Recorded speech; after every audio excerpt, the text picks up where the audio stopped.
1, 2, 1, 2. Are you there? 1, 2.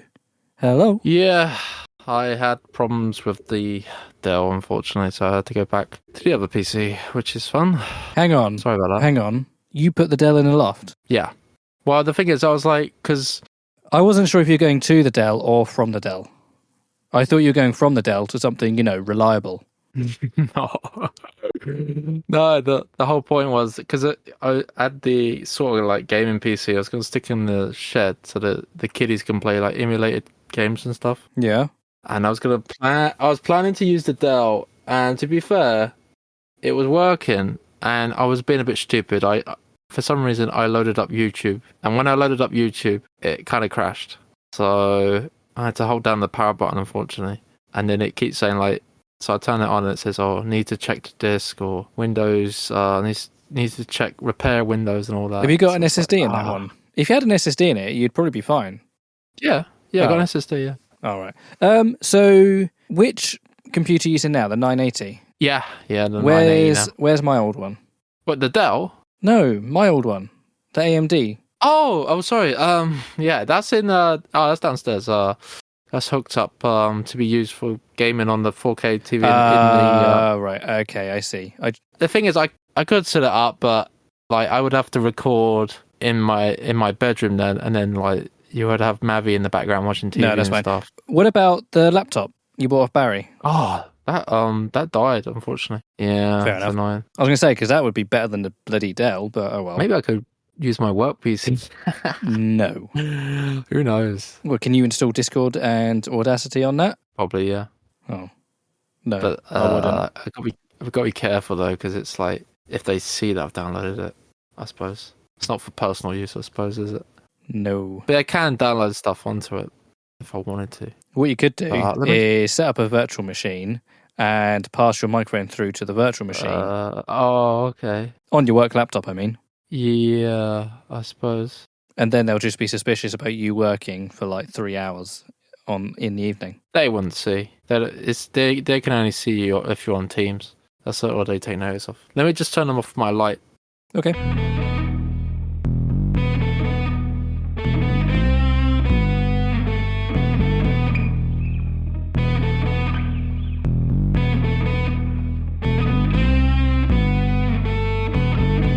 Yeah, so I wanted to talk about the PlayStation 5 Slim. What PlayStation 5 Slim? The PlayStation 5 Slim that's just been announced. Who's announced the PlayStation 5 Slim? Well, you think it's not a slim version then? Well, it's not a PlayStation 5 Slim. It's just a PlayStation 5. They haven't called it a Slim. Well, no, so it's not a PlayStation 5 Slim, it's just a PlayStation 5. Yeah, so what they've done is they've just like said, oh, it's just a new model, but it's a little bit slimmer. And then people just say, oh, that's the PS5 Slim then, but... but it's not the Slim. It's not the Slim, technically, yeah. But technically it is, but like they're not going to make another PS5 version like this that's slimmer. It is funny, though, because like this is the first time they've made a smaller console and not called it... No, is it? What about the PS1? I think it was the PlayStation and the PS1, and then the PS2 was the first one where they actually called it Slim. But they are kind of breaking tradition, and like everyone is expecting to call it a Slim, and people are calling it a Slim, so it's weird that they've just decided not to differentiate between the... I guess it's PS5.1 and PS5.2. I guess that's what we're going to do. And I suppose the other big news is about the PS5 digital version. You can also buy a disc drive. Yeah, well, basically, to be honest, it's actually quite good. All they're doing is making one PlayStation, and then they're making the disc detachable so that instead of making 500,000 PlayStation 5 digital editions and 500,000 PlayStation 5s with disc, they just make 1 million PlayStation 5s and then 500,000 discs. I guess that makes it cheaper for them, which, yeah, we can talk about pricing later. But it's funny, obviously, we're talking about the Xbox with the disc, yay or nay, and then actually what the PlayStation have done is actually quite good and actually quite clever. Yeah, I was like, oh, that's kind of cool. So that if you were using, you're like, I bought the digital version and now I want to play the games, like, because you could be someone who's bought the console digitally and then be like, I don't really need the games, but then you see like years from now, it's like the games have got cheaper, the disc versions are cheaper, so you're like, oh, I can then go out and buy yourself. But it's quite expensive, the disc drive. Well, yeah, it's more expensive to buy the digital than buy the disc later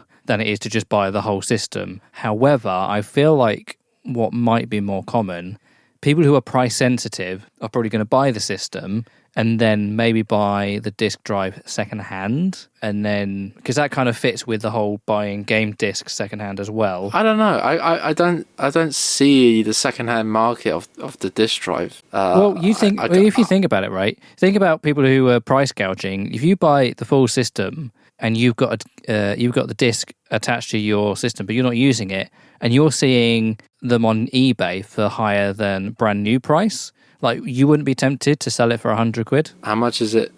I think price though? It's like £80 or £90 in the UK. Yeah.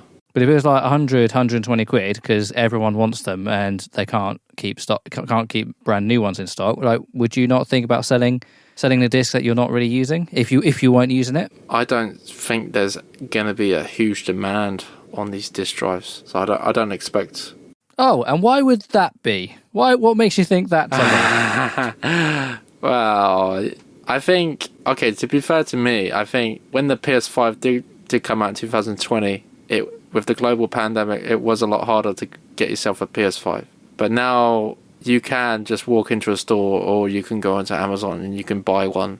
I don't think there's that much of a shortage of this kind. Yeah, and because it's not the Pro, I don't think people are going to be flocking out to buy them, because it's literally identical to the current one, apart from the extra SSD. I don't think people aren't going to be upgrading them, space. So it's not going to be a lot of people trying to get these immediately. But I know what you was going to say, like, because it's a digital future, no one needs a disc drive, blah blah blah.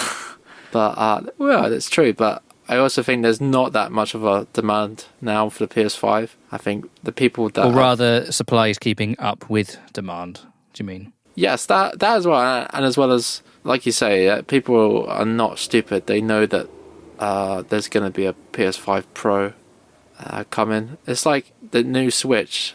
It's like, I think there's a few people that have been not buying the Nintendo Switch because they've heard that a new Switch is coming. It's sort of like that. It'd be weird to buy the Switch now, though. When did that come out? 2017? Yeah, exactly. Was it earlier? No, 2017. I think it was like July, wasn't it? But it was like outdated tech at the time, wasn't it? So it was like you're buying 8 or 9 year old components. Although that being said, the PS5 is only the AMD Zen 2, so it's not cutting edge. Well, it's the same tech that they put in the Nvidia Shield. 7 nanometer. That's not. And that was like 20. That's not cutting edge at all. Tegra X1, wasn't it? Is it Tegra X1? Anyway, gone off topic there, but I think like the dimensions are a bit smaller and it's a bit. The only other thing that really seems to have upset a lot of people, I'm not really that bothered, but is the stand. Where if you bought it originally, you get the stand included, but now you have to pay like 20 quid, 30 quid. Yeah, so this is one of those things. So like, last time we spoke about the refresh, if it's going to cost the same, and I said, well, given inflation, if it costs the same, it's more expensive. This is actually one of those things where if you buy it without the stand, it costs the same. But if you buy it with the stand, so you buy the exact same configuration as you had in the previous one, it's 30 quid more expensive. So it is technically more expensive than not the previous generation, but it's more expensive than the launch PlayStation 5. Because to get everything like for like, it's 30 quid dearer. And as someone pointed out, all of the marketing material shows it in the stand. So people are probably expecting to have the stand, or they'll be disappointed when they buy it, didn't realise they needed to buy the stand separately, go to set it up, and they got the horizontal stand's just a tiny bit of metal or something. So, I don't know. Yeah. I mean, I'll be honest. It's not worth 30 quid. I'll be honest, with the original PlayStation 5, the stand is my least favourite part of it, or the fact that the design requires the stand, because it's not great when it's standing up, and it's almost impossible to use when it's laying down. If it's on the stand in horizontal mode, you just cannot move the PlayStation because it will fall off. Like, there's a couple of little rubber grips that clip into the vents, But it doesn't take much for it to kind of come out of that and then just start sliding. And it's really bad. It's like at the moment, like we have it in horizontal mode, which I know is like everyone's saying it's bad for thermals and everything. But because we've got limited space and we've got the puppy, it's had to go in horizontal mode at the moment. So if we're going to buy the new one, funny thing is, I was getting it the wrong way around in my head, because actually I do prefer it in the vertical mode. So yes, if I was buying the new one, I would buy it with the stand, because ultimately I do prefer it in the vertical mode. It's just that at the moment we're just going to have to use it. And then the funny thing is, we're using a really tiny TV stand, and looking at how the new stand works, like our PlayStation 5, it actually overhangs. So if the new one's not small enough, and including the cables out the back, the stand might not actually be big enough to support it on our system, on our TV stand, which, it's a bit frustrating, really. And it's visible from the front. Yeah, I'm just waiting. Like, for me, like, I would probably never ever buy the actual PS5 launch model, because I just think, looking at it, it's not a very appealing piece of tech. It's too bulky, it looks like a router. So I'm hoping that this new revision does a little bit of justice. Like, it still looks like a router, so you can't get away from that. Is that the rubric on how you buy your technology, on how it looks? A little bit, yeah. Like, I've got, like, no, well, I've spoken before, the reasons why I bought an Xbox Series X over a PS5, because I have more games. But that's it, isn't it? It's not about the looks, it's about the games. Of course, but it also helps, like, having a giant, like you said, like, you haven't got a lot of space. If you can't fit the console within your space, you're gonna buy the console that actually works in your environment. There's no point buying something that's very bulky and takes up so much space. I kind of disagree on that.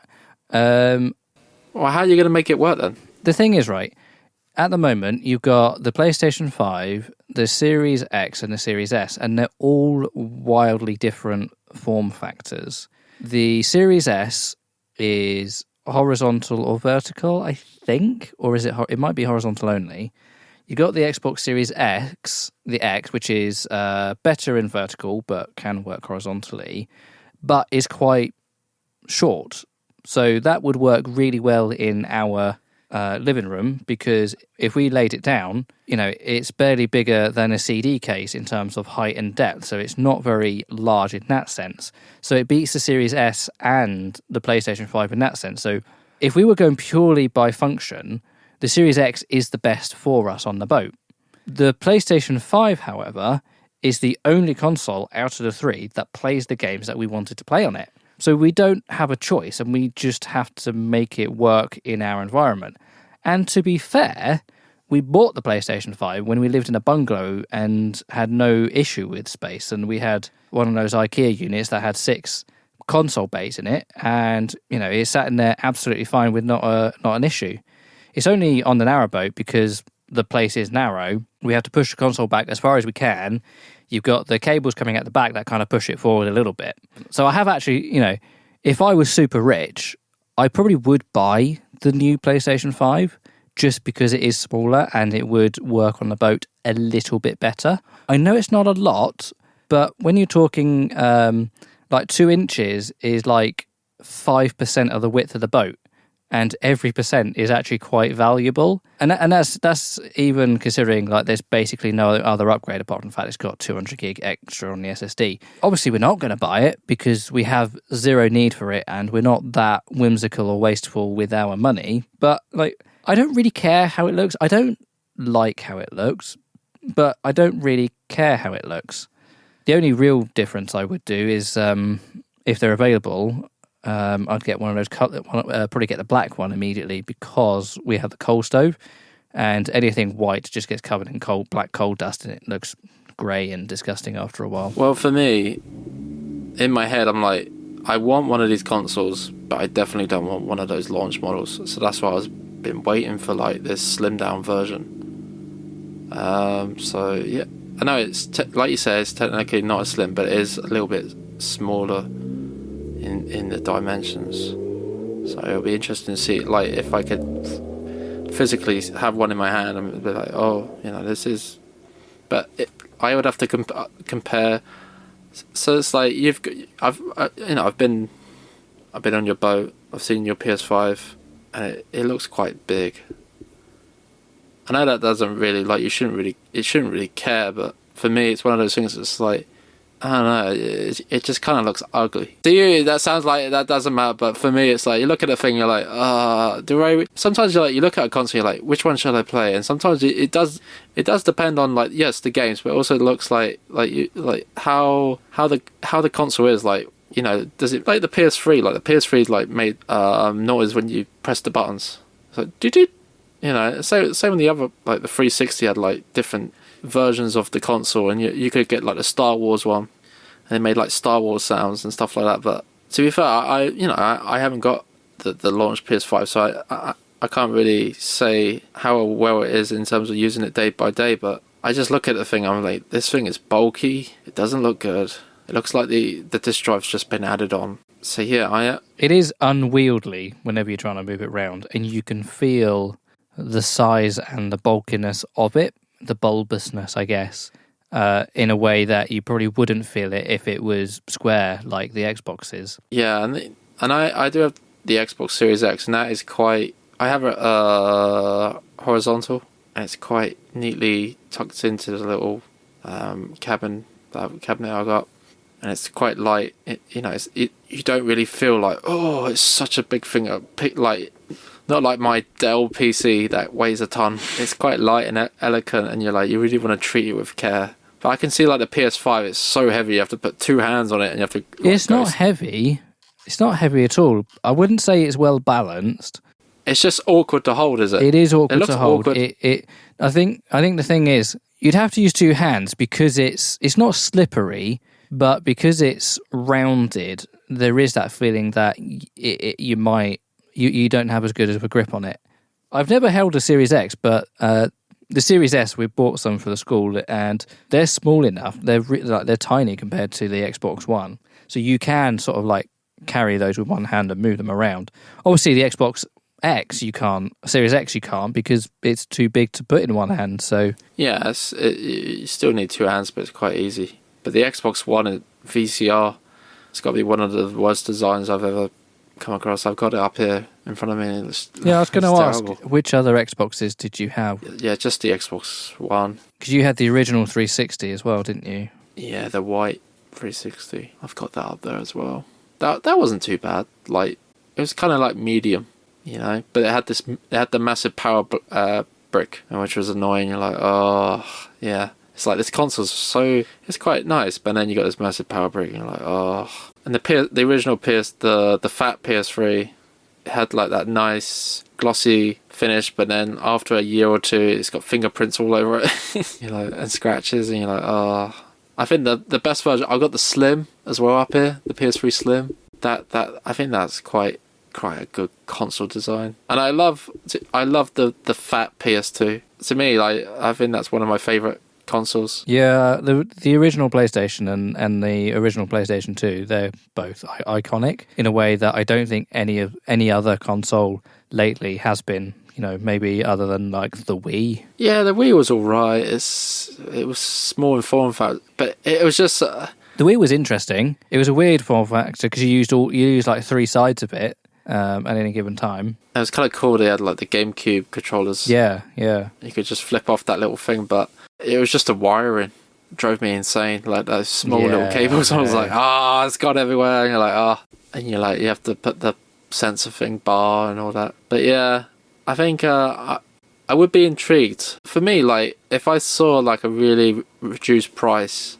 of one of those new PS5s, then I might at some point take the hit. I'm not so sure. Like, I know the PS5 Pro is coming out next year, but we don't. But well, we do. Like, these leaks that are coming out.